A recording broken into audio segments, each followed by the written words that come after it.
Alright, so let's talk about the Maul Shadow Lord finale. Now, it was the finale, but it's technically two episodes, so I'll review both of them. The first episode of these two really had one, not generic story, but simple, and it really worked. So basically, Vario has his contact, Dryden Voss from Crimson Dawn. Dryden Voss is agreeing to help Maul and his crew get off of Janix. He's going to provide an extraction. He has a designated extraction point that Maul's going to have to get to. But what he wants in return is for Maul to kill a syndicate leader so Dryden Voss can move up in ranks. Who, of course, through this transaction, Maul will have some part in Crimson Dawn, as we see he clearly does later on, as this part of the franchise is sort of moving Maul closer to that aspect. Now, Maul is also bringing along Lawson and the Jedi, Two Boots, Lawson's son. He's bringing the rest of this crew in because he wants Devin as his apprentice. That's sort of the gist we've got all season. So Maul's trying to help them all out, and he's actually being helpful in this episode. He's covering them, helping them escape. He's being useful to all of them. He's really playing the part. And in this episode, trying to get to this extraction, that is the generic part of this episode. Is all of our characters trying to get to one point. But it's the fighting that happens in between, where they have to fight the Empire. And there's a few different points where they do fight the Empire, and of course, Inquisitors end up getting involved as well. So for Mark, he's sort of on the trail the whole episode. So when we get to, I would say, through up until 2/3 in this second to last episode, Mark's been getting closer and he's zoning in on them, and he finally catches up. And Mark and the Crow, sort of their entrance to attacking Maul, as a horror fan, I can only describe it as a mild jump scare.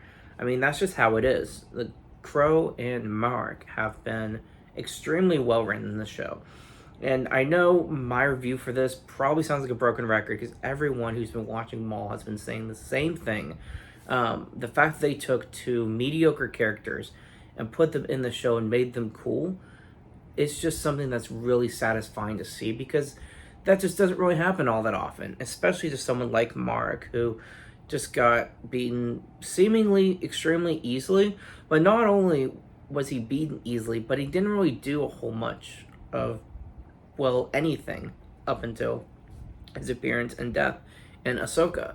So his presence in Maul has been very interesting because it's explored a lot more of his character, even though his speech is limited. So, or his dialogue, I should say. So in this episode, Maul is losing his allies one by one. They're dropping like flies, and that's just due to fighting the Empire. I mean, Spybot gets killed by way of lightsaber by the Inquisitor. Icarus takes himself out to destroy some stormtroopers. The rest of his Mandalorians, besides Rook at this point, has been taken out by stormtroopers. And in this cave that they end up in, where there's this acid lake that they have to cross, and there's this one little piece of technology that can barely move, Lawson and the Sun and Two Boots are all getting across in Rook Cast, while Maul, Master Daki, and Devin hold off the Inquisitors that have now shown up.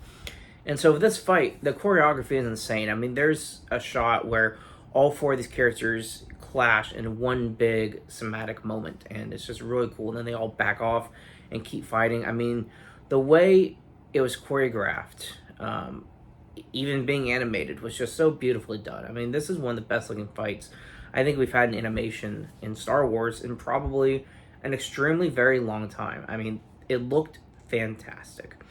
And so, of course, all of our characters do escape, including the Jedi, including Maul, of course. And at this point, there's only like, I think, one or two maybe Mandalorians left cast.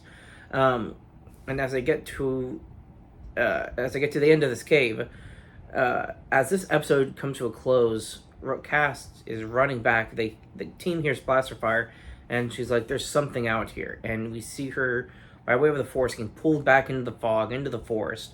And you hear the iconic breathing of Darth Vader, and he appears on screen.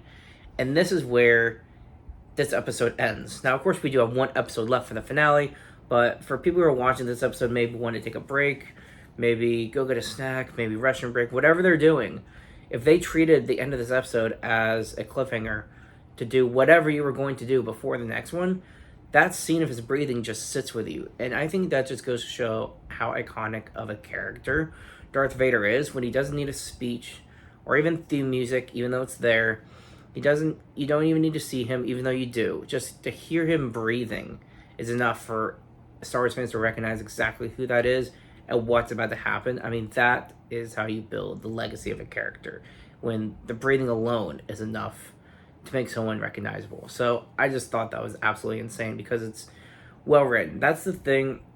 Ever since Disney has taken over, I think a lot of fans have debated over pretty much every single project that was released.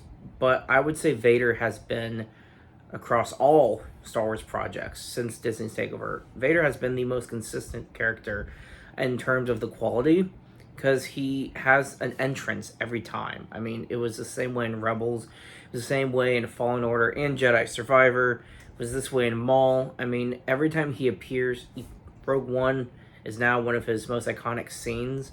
Every time Vader appears, he's treated as a very serious threat. And anyone who survives him does not survive with ease or without loss of something or someone around them. That's how it is. That's how it's always been written, and that's probably how it always will be. So as we move on to this next episode, of course Maul is trying to take on Vader, but he doesn't exactly...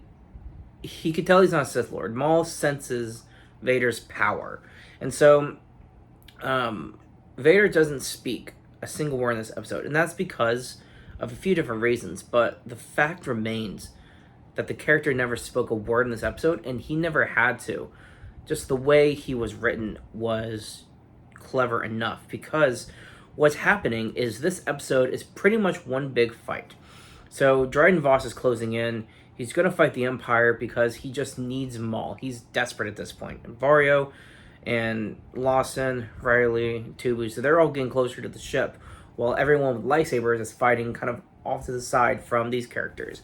And unfortunately, as I sort of skimmed through the episode to the end, as Two Boots and Riley finally get to the ship, Lawson, he has to basically stall the troopers so Riley can get on board. So Lawson does in fact perish in this episode, which is tragic because I thought he was an extremely well-written, likable character pretty much all season. His writing and his story remained consistent throughout each and every episode, I thought. And so obviously we have Docky and Devin and Maul sort of going back and forth between fighting some Inquisitors, but they're fighting Vader too, and they're trying to escape Vader. Vader fights them a little bit in the beginning, but then they try to run. And what ends up happening is Vader keeps popping up in jump scares. I mean, there's literally a scene where Docky and Maul tell Devin, okay, go look ahead. And Docky and Maul are just talking. And Maul's getting his legs sort of beaten up. So as he's just like leaning against a wall, you can sense something, and the wall bursts through. Vader's hand comes through the wall, and it's in this sort of jump scare kind of way. And that's just how it is for Vader when he shows up on screen. Some of the Inquisitors throughout this episode as the constant fighting. So with constant fighting, there's constant lightsaber duels, and I think it looks great. I mean, there isn't necessarily one shot that stands out. It's just the episode in general stood out because the fighting was so consistent. And ultimately, yes, no one really was ever going to get the upper hand on Vader. But someone did come close, but it did come with a price. So as Devin goes to fight Inquisitors, Maul, we see, takes a short moment to sort of contemplate what does he want for himself? What does he want for Devin? And as Maul stands at the side, watching Master Docky fight Vader, Maul decides, I don't need Master Docky anymore, neither does Devin. And he force pushes Docky just ever so gently little. I think it's supposed to be inconspicuous, just a gentle little force push, pushing Docky into Vader. So of course, Docky sort of loses his balance, loses his bearings. Docky's able to get one single hit on Vader's shoulder, but it doesn't pierce his armor, it doesn't go through. It's just one little, tiny little stab, and Vader just goes absolutely insane after this. You can tell he was done messing around. And he defeats and kills Master Docky, as Devin, at the end of Docky's run, Devin witnesses the end of her master. But she didn't see Maul's part in it. So she now believes that whatever Maul was doing, separated from him, whatever, that Vader killed her master. Now she wants revenge. Now she's trying to, or starting to, embrace the darker side of the Force as her lightsaber gets knocked away, wanting to fight Vader, wanting to fight the Inquisitors. Maul uses half his lightsaber and gives it to her. So now she's using a red lightsaber, which I think signifies her sort of beginning to embrace the dark side a little bit. So as she begins to have this hate for these now Imperial characters, she's fighting them harder than before. She's more angry. She's more desperate. But Maul's also calculated at this point. He's trying to pull Devin out of there because although Maul wants to use her and he wants to kill the Inquisitors, he knows they stand no chance against Vader. He and Devin and Daki teamed up, stood no chance against Vader. And I love the writing behind Vader's way he fights. He fights basically one-handed half the time. There's a lot of shots where it's using both hands, but to use one hand, that just shows, even fighting all three of them one hand, just using a lightsaber, that's just his raw strength. That's the strength of Vader. One hand just pushing all three of them while all three lightsabers are clashing with them, just pushing them all back.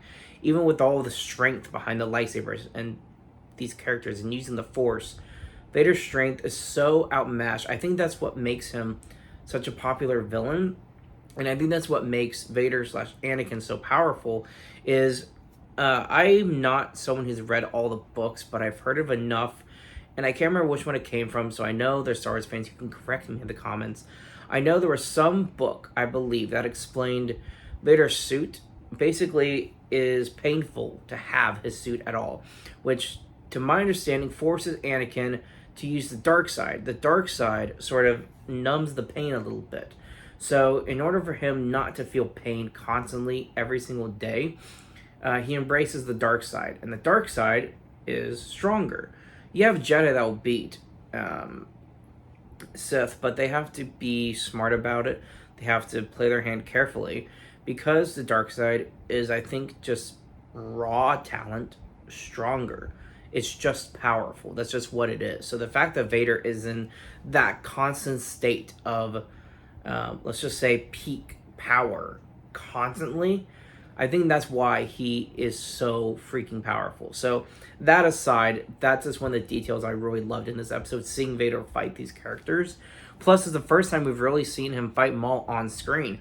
Because even given the Clone Wars, we've never seen Maul fight Anakin Skywalker when he was a Jedi. So to fight Vader is sort of a first for him. Plus, there's also Maul's line in the Rebels Season 2 finale when he's teaming up with Kanan and Ezra and Ahsoka. He's telling them, Maul says, the one they call Vader will be here soon and I can't defeat him alone. So obviously we knew from that he's fought him before off screen at some point and lost. But to say the one they call Vader, I think that indicates one of two things. One, that's just the fact that he knows he's not an Inquisitor. Or two, he figured out at this point that Vader is Anakin Skywalker. So either way, I think there's more relationship between Maul versus Vader to explore, hopefully in a future season. And the way the writing's gone overall is just incredibly interesting. So the fact that Vario, because Vario, Two Boots, and Riley are our good guy characters. Devin, we'll see if she counts or not. She's basically Maul's apprentice now. So I don't know how light side she counts anymore, but she's definitely going to be in season 2. Maul for sure, of course, obviously is. And we'll see if Vario is, because Vario survived somehow. I mean, of all the characters we've lost this season, the fact that Vario's still around is just mind-boggling, but I'm here for it, because Vario is very entertaining. He's one of those characters from the start of the season that I thought would get on my nerves eventually, or instantly, but it just never happened, and I don't know why, and I can't explain it. But the fact that he's still around is pretty cool. So I don't know if Riley or Two Boots will really have much of a role in season 2, because I just don't see them sticking around with Maul. I really don't. I mean, I just can't see a story. Maybe there's something for them, but for now, I think, to me, it just remains a mystery. It's the same thing with Vario. I think he sort of paid his debts to Maul. He's probably just going to go back to what he's doing. But if he gets more involved with Crimson Dawn, then perhaps there is more story to be had with his character as well. So overall, I really enjoyed the finale. I mean, we got these iconic fights. We got to see so much choreographed animated lightsaber duels, which was always my favorite part of Clone Wars and the prequel era, just in general. So to see that again is just incredibly satisfying to see. So I'm looking forward to season 2. According to Sam Witwer, I believe he said that waiting around for Maul season 2 won't be as long of a wait as it has been for previous Star Wars future seasons. So hopefully it's not really that long of a wait, but you know how it is with Disney Plus, where sometimes it just takes a little bit of time. So we'll see. But I'm excited. I'll watch it nonetheless, even if it takes a few years like The Mandalorian has. But I absolutely love this season, and I'll watch season 2. Thanks for watching my review of it. Keep it digging.